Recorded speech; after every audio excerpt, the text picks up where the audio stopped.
Mhm.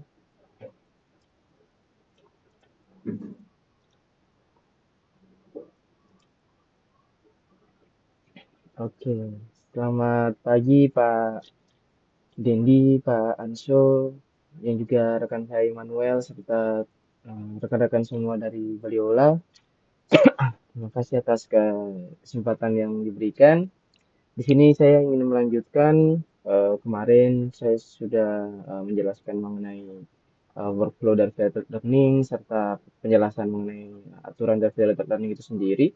Dan sekarang saya akan masuk ke dalam tahap dokumentasi dan juga dokumentasi dari proses pelatihan federated learning, di mana eh, di federated learning lintas lintas institusi ini eh, saya akan menjelaskan bagaimana eh, pendekatan dari masing-masing lembaga dengan perbedaan datanya itu masih memungkinkan untuk melakukan kolaborasi antara satu dengan yang lainnya tanpa harus berbagi data secara yang bisa dikatakan data tersebut itu sensitif secara langsung.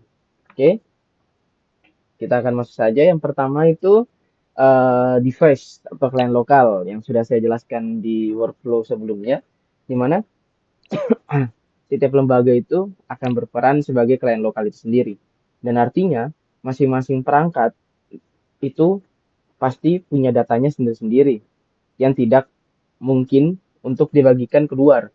Nah, disinilah prinsip utama federated learning itu bekerja, di mana dia akan melatih model bersama tanpa melakukan pertukaran data mentah.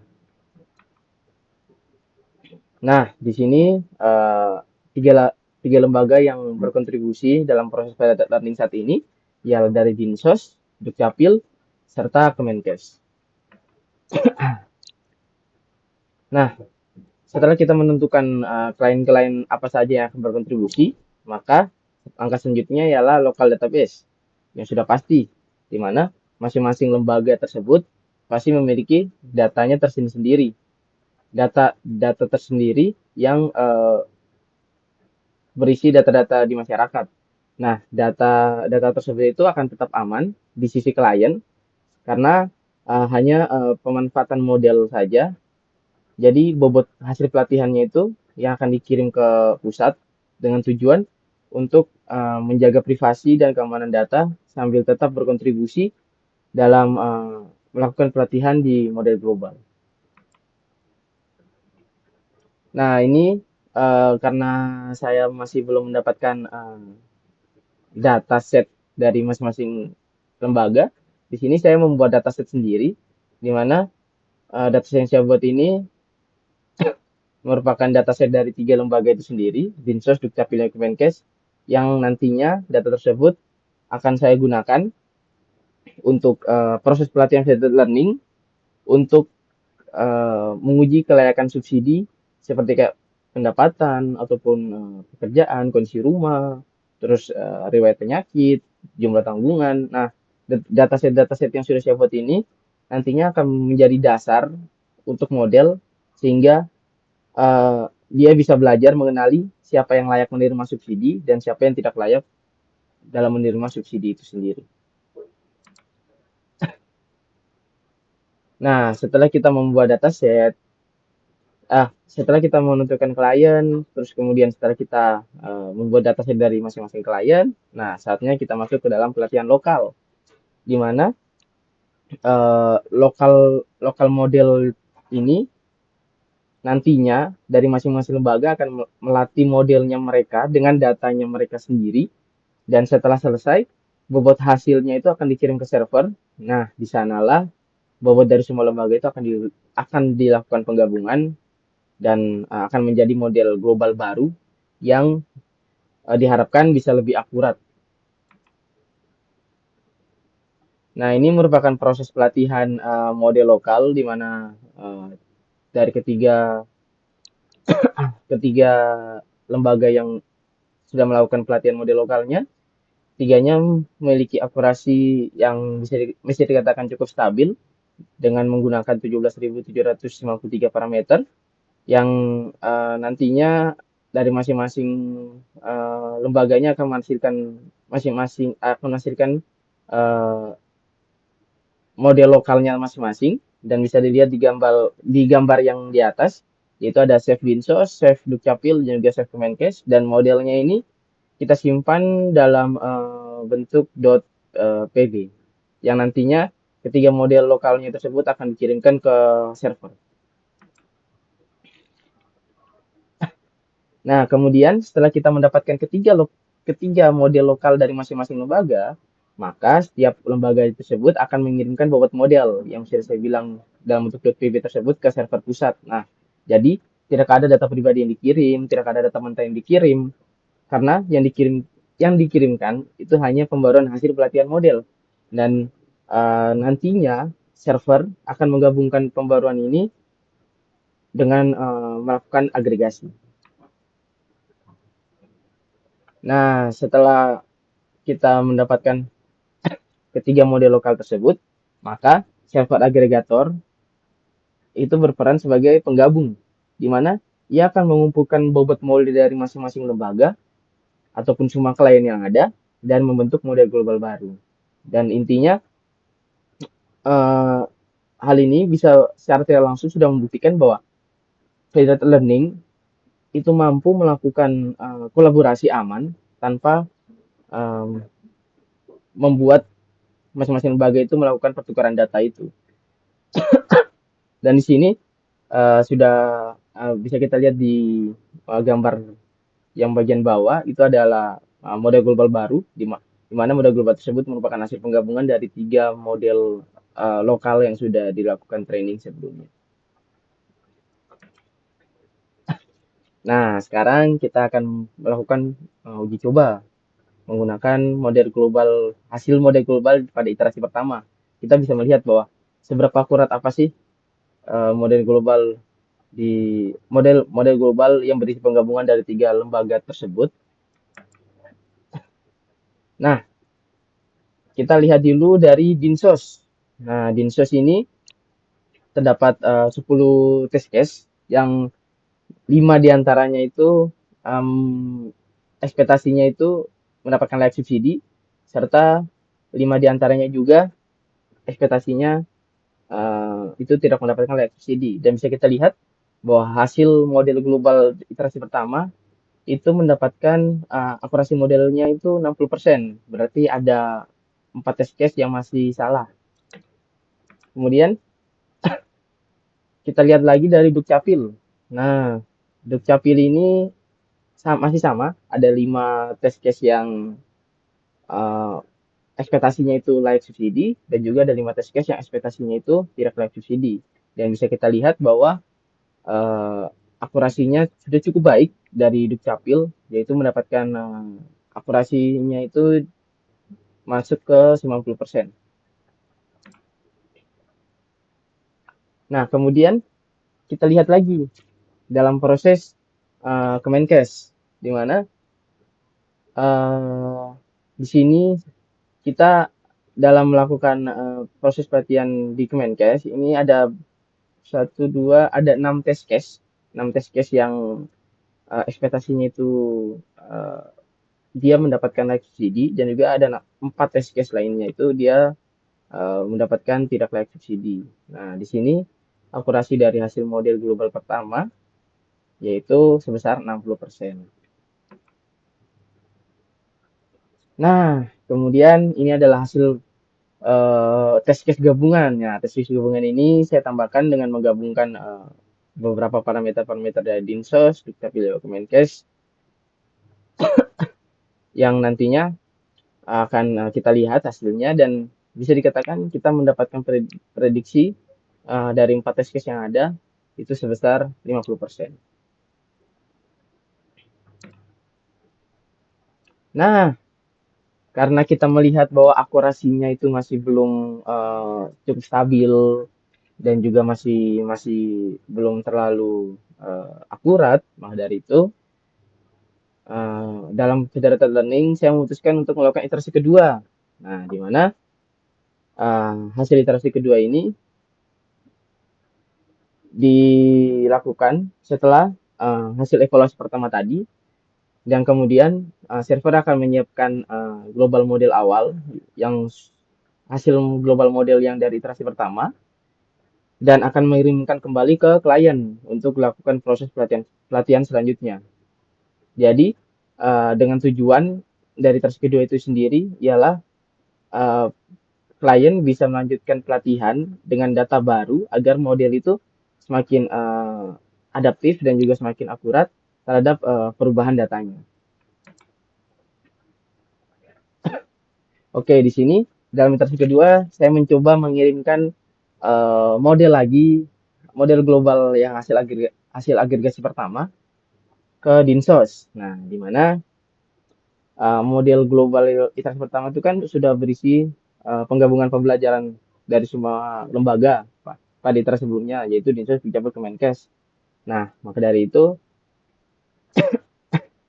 model tersebut sudah menjadi kayak dasar ataupun sudah menjadi landasan titik awal yang lebih kuat untuk melakukan iterasi berikutnya. Nah, di sini dengan data baru yang dimiliki oleh Dinsos dan juga dengan kekuatan model global yang sebelumnya, maka kita akan melakukan retraining lokal di sisi Dinsos lagi, di mana model hasil retraining itu akan disimpan, akan menghasilkan model Dinsos yang baru yang lebih sesuai dengan kondisi test case yang ada. Nah, ini adalah hasil proses pelatihan ulang di sisi Dinsearch dengan akurasinya cukup meningkat di 96,6% dengan loss lossnya itu sekitar 12%.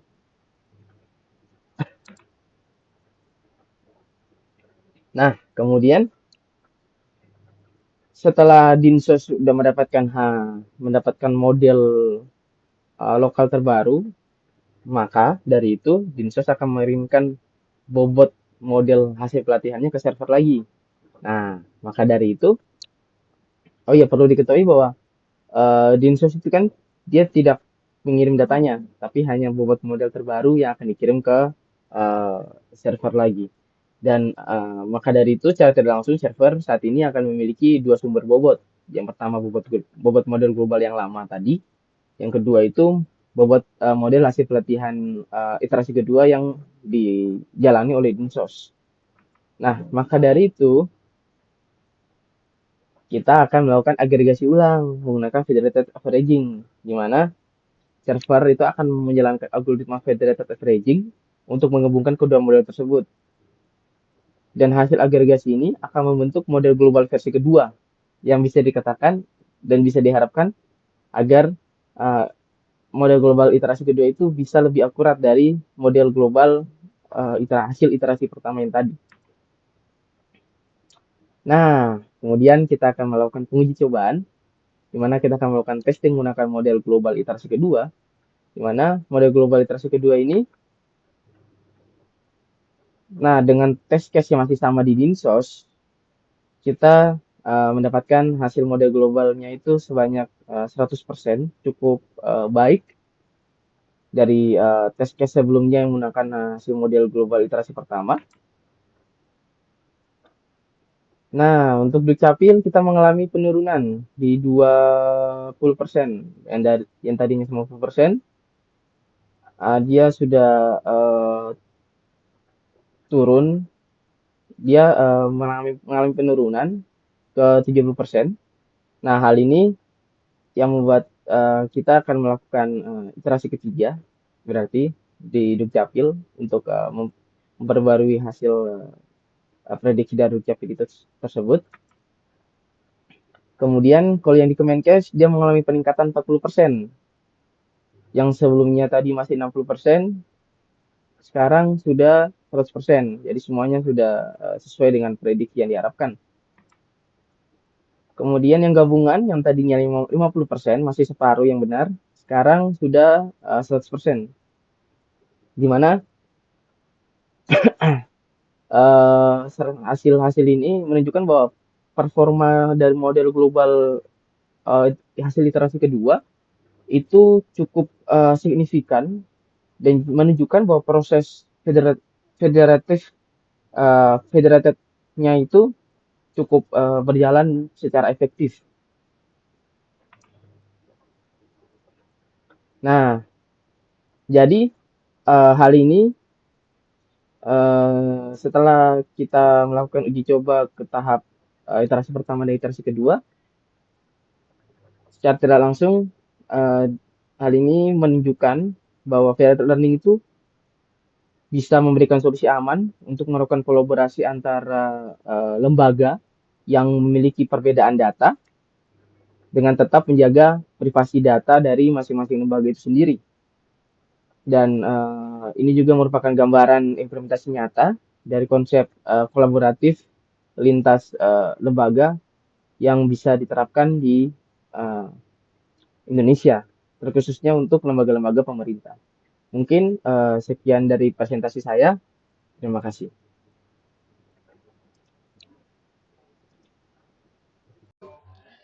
Selamat siang Pak Dendi, Pak Anso, rekan saya Immanuel, serta rekan-rekan semua dari tim Baliola.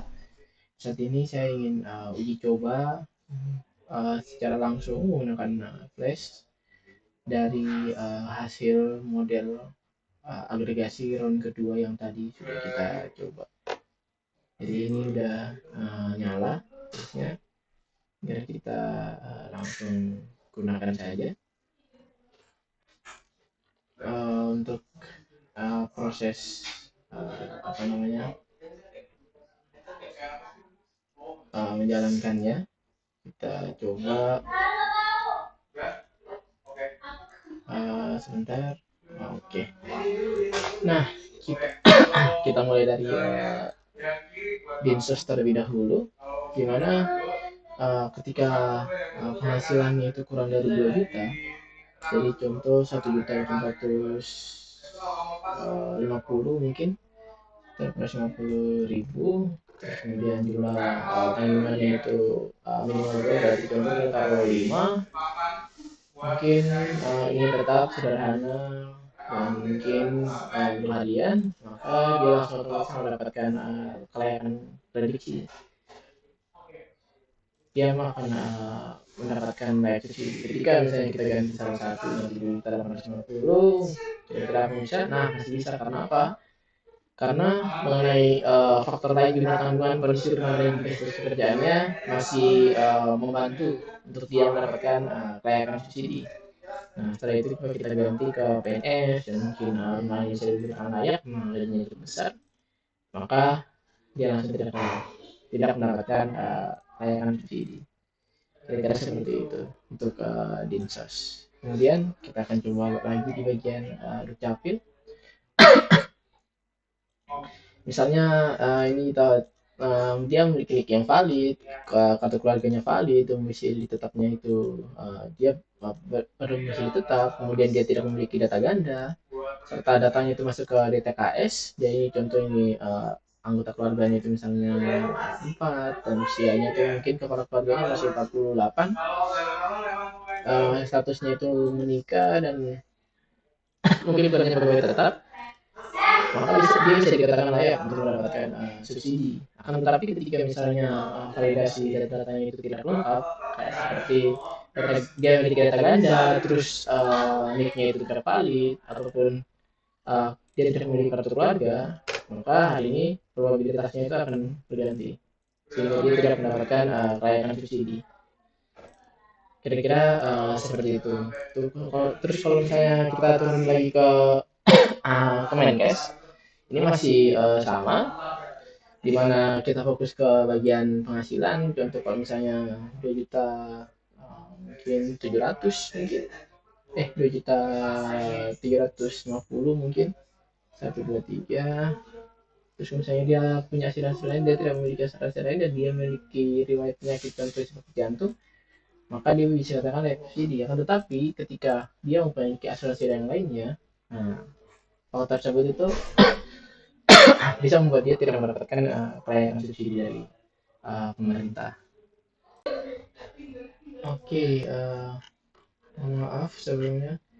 Kita lanjutkan untuk bangunan nasional ini. Misalnya kita udah mendapatkan penghasilan sebesar mungkin satu juta 350 mungkin atau 23. Nah, mungkin kalau untuk pekerjaannya petani kondisi tidak layak, NIP-nya itu valid, nah mungkin dia layak untuk mendapatkan subsidi. Kemudian kalau misalnya kita uh,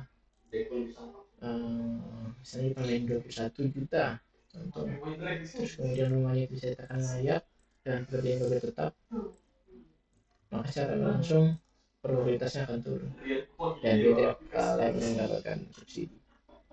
Nah, kira-kira seperti itu untuk proses implementasinya.